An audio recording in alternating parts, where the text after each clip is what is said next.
宜将胜勇追穷寇，不可沽名学霸王。天若有情天亦老，人间正道是沧桑。这次的关税战，中美两国其实就是一场没有硝烟的国运之决战。中国呢，从上层领导一直到底层的黎民，都做好了和美国干到底的决心。那么底气何来呢？中国的官媒南风窗呢，分析了一篇非常好的文章，他是这么说的：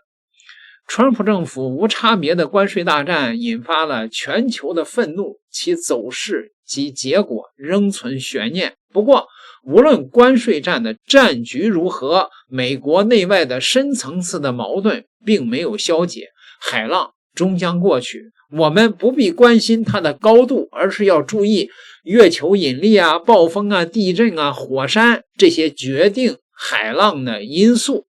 川普是关税大战的变量因素，美国国内外的深层次的矛盾则是常量因素，而外因要通过内因而起作用。川普试图力挽狂澜，将自己塑造为名垂青史的英雄，但是他的做法无法摆脱严重的美国的财政危机，甚至会加剧衰退的趋势。这一次川普的美国不会再拥有罗斯福和里根时代的好运。美国的分配不公是社会的深渊。美国掀起新一轮的关税大战，当然有川普的个性因素。他曾经多次公开说，关税是字典里最美丽的词，但是我们不能忽略，关税大战是美国政府行为，而非川普的个人行为。桥水基金的创始人达利欧提醒人们，不要被关税这样的戏剧性的新闻转移注意力。真正需要关注的是，我们正在见证的是全球主要的货币秩序、政治秩序和地缘政治秩序的典型的崩解。那美国为什么要这么做呢？这是美国面临严重的财政危机的结果。关税战表面的理由是为了应付贸易赤字。2024年美国的贸易逆差总额从2006年的7635亿美元提高到了9184亿美元。不过这和美国的经济规模扩大有关。美国的贸易逆差占 GDP 的比重2006年为 5.53%， 而2024年降为了 3.15%。换句话说，美国的贸易逆差的趋势实际上是有所改善的。至于中国的顺差有所扩大，那是因为中国的商品竞争力提高，分了其他国家的蛋糕。关税战的另一个理由是制造业的回流。其实呢，美国的制造业呢并不弱，产值呢仅次于中国，占据附加值最高的航天航空、信息技术、生物制药、汽车制造等领域。正是因为附加值高，美元在强势，也不影响这些科技产品的出口。4月，美国对进口汽车及零部件全面加征25%关税的政策正式落地，掀起了全球汽车产业的关税风暴。但舆论认为，高度全球化的汽车产业早已形成你中有我，我中有你的格局。美国针对该产业加征关税，非但难以实现美国制造的复兴，反而可能推高本土车企成本，削弱国际竞争力，甚至加速其铁锈带的进一步衰落。首先，表面上看，加征关税针对的是外国车企，但数据显示，美国底特律3巨头通用、福特、斯泰兰蒂斯反而成为最大受害者。据报道，通用汽车48%的在美销售车辆依赖进口，关税可能导致其息税前利润暴跌。福特虽本土化率较高，但仍需承担约36%的自由现金流损失。斯泰兰蒂斯已紧急关闭墨西哥和加拿大工厂，50亿美元投资计划面临搁置。美国福特汽车首席执行官吉姆·法利近日在一个投资者会议上表示了担忧。他称，这些关税是毁灭性的，将把美国汽车业砸出一个我们前所未见的巨坑。有分析指出，美国车企的困境源于其深度嵌入全球供应链的现实。以一辆美国组装的汽车为例，其零部件需跨境美墨加边境多次才能完成生产。业内人士称，车企们既要应对当下的生存危机，更需在产业链断裂风险中寻找新的平衡支点。而美国消费者无疑将成为这场博弈中最被动的牺牲品。其次，特朗普将关税政策与铁锈带振兴绑定，但有分析称，历史证明，单纯依靠关税根本无法逆转美国汽车产业的兴衰规律。美国本土汽车生产成本增加，势必导致消费者购车价格上升，从而进一步导致需求萎缩。此外，尽管关税政策声称保护就业，但车企为消化成本，反而可能裁员或转移产能至成本更低的美国南部州，就业问题仍得不到缓解。而关税政策将使封闭的供应链削弱创新动力，美国汽车产业在电动化、智能化转型中也必将陷入技术滞后的泥潭。最后，美国的单边行动日前已在全球范围内遭遇反制，并触发连锁反应。例如，加拿大已决定对美汽车征收25%报复性关税，日韩车企也加速将产能转移至东南亚，规避对美依赖。有分析认为，更深远的影响在于供应链重构，车企为规避风险，可能减少在美长期投资，转而建立去美国化的备份供应链。川普呢是属于满不懂，这家伙啊，这纯粹就是一个没受过高等教育的，他那个文凭都是买来的啊，这么一拍脑袋的大嘴商人，这是自己在作死啊！中美的贸易格局实际上是产业差异化的结果。有学者指出，从宏观层面来看，贸易逆差大幅度地推动了美国产业结构调整与升级，为美国的服务业、信息产业快速发展创造了条件。大量的进口商品则弥补美国国内的供给缺口，保持了美国在增长中的低通胀的水平。更重要的是，贸易是逆差还是顺差，并不能揭示全球价值链背后的利益分配格局，这就牵出了下一个问题。既然美国的经济高歌猛进，又有科技优势和美元的霸权为什么还会出现严重的财政危机呢？美国联邦政府的债务达到36万亿美元，源于每年的财政赤字不断的攀升。2024财年，美国的联邦政府支出 6.75 万亿美元，收入是 4.92 万亿美元，赤字为 1.83 万亿美元。既然入不敷出，就要开源节流，这是每个正常人都懂的常识。可是呢，美国在伊拉克战争中花费了近3万亿美元，在阿富汗20年的战争中投入了 2.3 万亿美元，在乌克兰投入了1750亿美元。截止到2023年1月，77年的时间，美国累计援助以色列1586亿美元。这就是美国的财务账本。这账本不但在经济上一塌糊涂，而且带给世界多少血泪呢？美国财政支出的结构也是畸形的。2024财年，健康支出了 14%，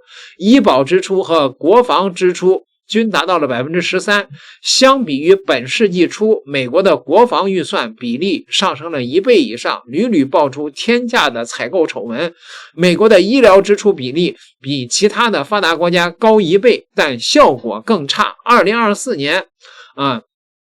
曼吉奥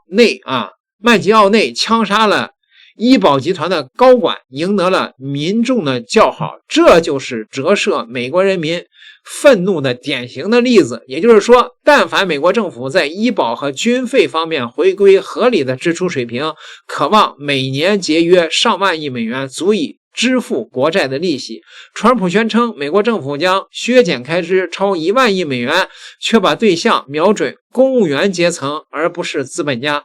财政节约固然很重要，但也无法解释明明经济发达的美国政府为什么没钱。2001年，美国的联邦政府收入是 1.99 万亿美元，2024年美国的 GDP 是2001年的3倍，理论上联邦财政收入应达到6万亿美元，而实际不到5万亿美元，这就是减税和偷税漏税的后果。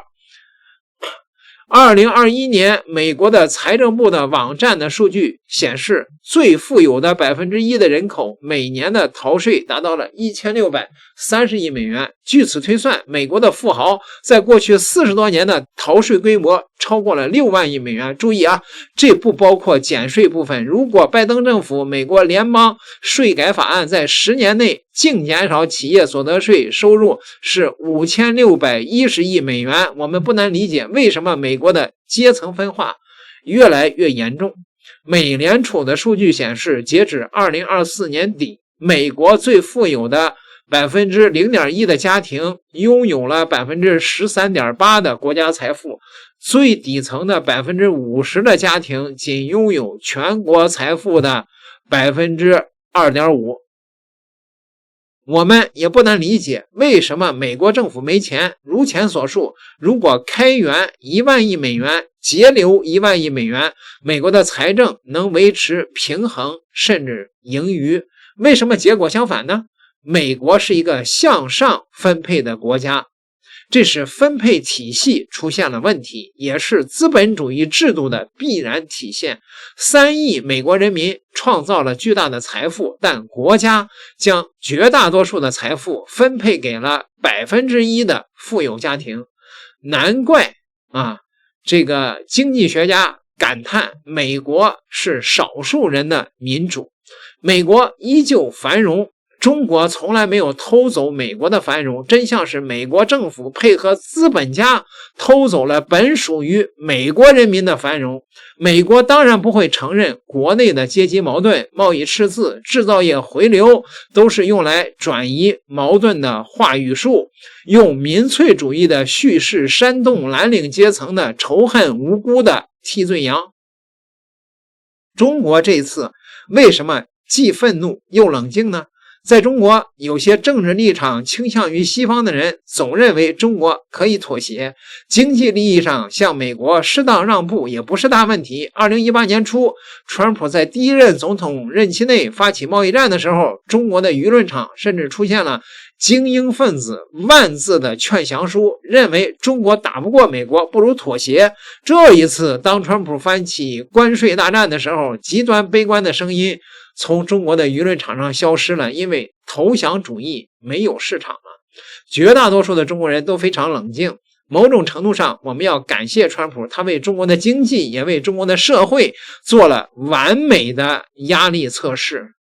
中国的冷静不是怯懦，而是源自于实力的信心。连普通的中国人都不再因为崇敬或担心而仰望美国的面孔了。2025年注定是恐美心理从中国的舆论场消失的标志性的年份，股市也是窥探中美实力增长的消长的窗口。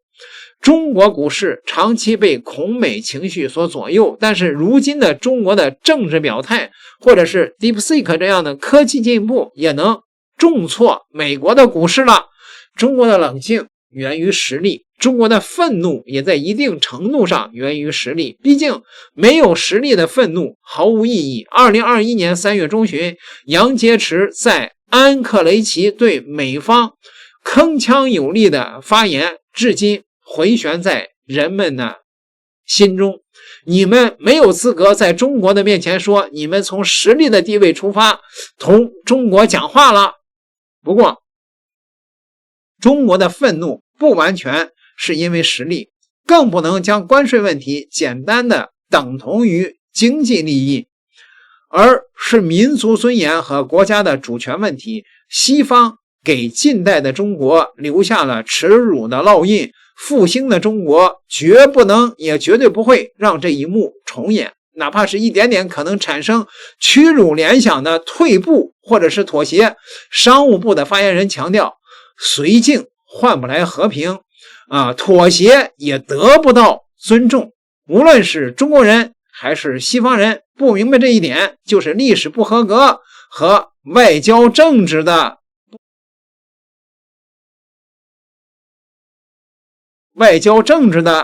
不合格。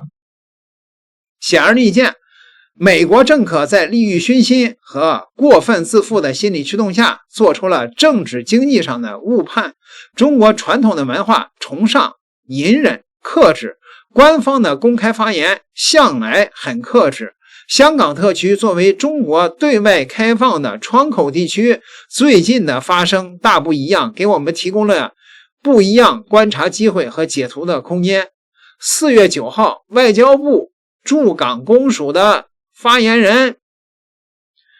在给香港媒体的公开信中明确地表示，我们要正告美方妄图挥舞关税大棒，逼迫世界各国打电话认输的野蛮人永远不要指望等到中国的电话。4月15号是国家安全教育日，中央港澳工作办公室主任、国务院港澳事务办公室主任夏宝龙对香港发表了视频讲话，以较大的篇幅讲到了关税问题。他说，香港作为自由港，对包括美国商品在内的所有商品实行零关税，美国依然对香港加征关税的做法是蛮横霸道、无耻之极，他不是要我们的税，而是要我们的命。夏宝龙慷慨陈词，中国人民从苦难中一路走来，谁妄图让我们重回积贫积弱，谁就是我们的敌人。外部势力妄图搞乱香港，让香港回到过去的动荡不安，那是痴心妄想。外部势力妄图阻碍我们过上美好生活，让我们回到过去的一穷二白，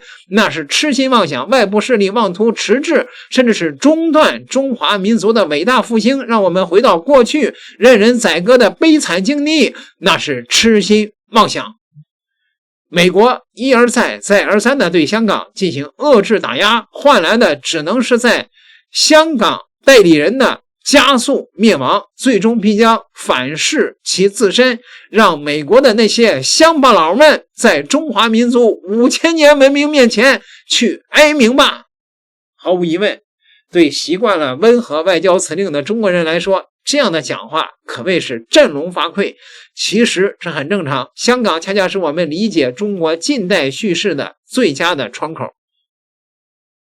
晚清中国拥有庞大的贸易顺差，白银哗啦啦的流向中国，西方的殖民国家在贸易上并没有优势。英国强迫中国签订了不平等条约，输送鸦片，不惜以残害中国国民的方式扭转贸易的颓势，这是人类历史上最无耻的一页。连英国国内的正派人士也反对这一做法，马克思也在文章中为中国伸张正义，谴责西方。因此夏宝龙斥责外部势力的3个痴心妄想的排比句，不仅是说给香港人民听的，也是说给美国这样的霸权国家听的。不仅是代表香港说的，也是代表中国说的，不仅是对霸凌主义的警告，也是对中国必将复兴的宣言。那么美国确实病了，而且呢是病入膏肓。一方面它的增长模式出了问题，是资本繁荣，是虚假繁荣；另一方面它的繁荣是资本家的繁荣，而普通美国人无从分享繁荣。前者制造经济危机，后者制造社会危机，归根到底是政治危机。为什么说美国的经济是虚假繁荣呢？2016年有专家在研究中指出，尽管华尔街次贷危机是金融海啸的罪魁祸首，奇怪的是金融部门在危机之后却很快的恢复。金融本身并不创造价值，不以制造业恢复为基础的金融增长只能是庞氏游戏。这种实力型的增长模式在通往新危机而不是新繁荣的道路上。要命的是，美国人民不能够分享国家发展的成果，却必须承担资本造成的风险。道德经说，天之道损有余而补不足，人之道则不然，损不足以奉有余。美国不是没有钱，而是钱到了不该去的地方和不该拿的人手里边。连坚定不移鼓吹资本主义的美国的政治学者福山也承认，美国成了政治衰败的国家。美国人民并不无知。近日呢，美国独立新闻博主这个金艾弗森在视频中评价，中国的体制是经济服务于国家，而美国的体制是经济服务于股东。但是美国人民缺乏政治上的觉醒和变革的力量，工人阶级的力量早已被削弱。罗斯福用福利方式缓解劳资矛盾，里根和撒切尔夫人则用铁腕手段压制工会的力量。有意思的是，从罗斯福到里根大概是50年，如今距里根又是50年。这是美国劳资矛盾尖锐化的周期率吗？如果答案是肯定的，这或许意味着全球100年未有之大变局迎来了又一个关键的节点。事实上，罗斯福的新政也好，里根自由主义的改革也好，都是因为资本主义不可调和的内部矛盾即将爆发，不得不想办法缓和。川普的关税大战是一次对内调和矛盾、对外转嫁矛盾的新尝试而已。无论如何，川普本人和美国都很难再有罗斯福、里根那样的好运。2008年，诺贝尔的经济学奖得主保罗·克鲁曼直言，中国将赢得贸易战，美国很难找到中国商品的替代品，背刺盟友，缺乏信用，失去实际的 GDP 固然糟糕，但远不如失去灵魂重要。事实上，美国似乎正走在两者兼而有之的道路上。理论上，美元贬值可以减少贸易赤字和财政赤字，代价是其他的国家不再买入美元，美元的霸权随之瓦解。美国的财政部长贝森特曾天真地认为美元的升值幅度将大到足以抵消通货膨胀的影响，然而事与愿违，关税政策的出台导致美元走弱，这说明各国在重估美元的真实价值。既不加税又不削弱美元，那就只有开辟新税源。据估计，如增速达到 5% 到 6%， 美国可能在10年内实现财政平衡。可这样的增速谈何容易呢？可见经典经济学方案都不现实。川普对外发起关税大战，对内挑起精兵简政，真是到了穷途末路不得已的选择。痛斥川普政府为草台班子，实际上是不了解美国苦衷的说法。换个角度看，经典经济学方案的集体失灵，恰恰说明美国病根在于政治。美国会被世界抛弃吗？法国的经济学家21世纪资本论的作者托马斯在设想一个没有美国的世界的评论中认为，川普本质上是一个受挫的殖民主义式的领袖，通过强占乌克兰的矿产资源，甚至是企图掠夺格陵兰和巴拿马的资源，填补国库的空虚。此举正在瓦解美国领导地位赖以维系的道德与政治的威望。他建议全球南方国家应该建立新的社会与环境多边主义，以取代失效的自由主义多边主义。欧洲应支持对国际货币基金组织和世界银行治理体系进行彻底的改革。然而，设想没有美国的世界是不现实的。这个假设之上提出的新设想那就更不现实。我们也没必要被同情欧洲的声音干扰。欧洲的愤怒不是出于道义，也不是为了全球发展的需要，而是对美国改变全球利益分配格局，或者说是分赃不均不满的自私算计。从煤炭钢铁共同体到欧共体再到欧盟，为了对抗美元而推出欧元，欧洲的确不甘心被美国长期的掠夺。然而欧洲那犹豫不定的心情和小资产阶级在革命时期的政治摇摆一样，在很长的时间内仍无法摆脱美国作为附庸的地位。东方正在回归文明的轴心时代，亚洲的价值观将取代西方的普世价值。面对这一趋势，老欧洲的心态是矛盾的，既不愿意在美国面前引颈就戮，也不愿意放弃俯视的姿态，平视东方。有历史学者认为，分裂的欧洲其实和春秋战国时期的中国很像，不过今天的世界既不需要合纵，也不需要连横，合众弱以攻一强，或者是势一强以攻众弱，都是零和思维。欧洲终将明白，合作建设人类命运的共同体是共同的出路。一旦欧洲转向东方，被世界孤立的就是美国，而美国资本绝不愿意退出全球化，回到孤立主义。于是美国政府必然要参与到人类命运共同体的建设，哪怕是有限的参与。世界大同不是制度之同，也不是文化之同，而是各美其美，美美与共。新天下秩序不是封建社会的朝贡体系，也不是寡头统治下的某国优先，而是全世界人民共治天下，共享繁荣和平美丽的新世界，也就是中国希望的世界的未来。得道寡助，就是失道寡助，得道多助。美国还有未来吗？如果再不给中国跪下的话，那恐怕中国就要决心彻底的干垮美国吧。美国还是现在跪下，损失最小吧。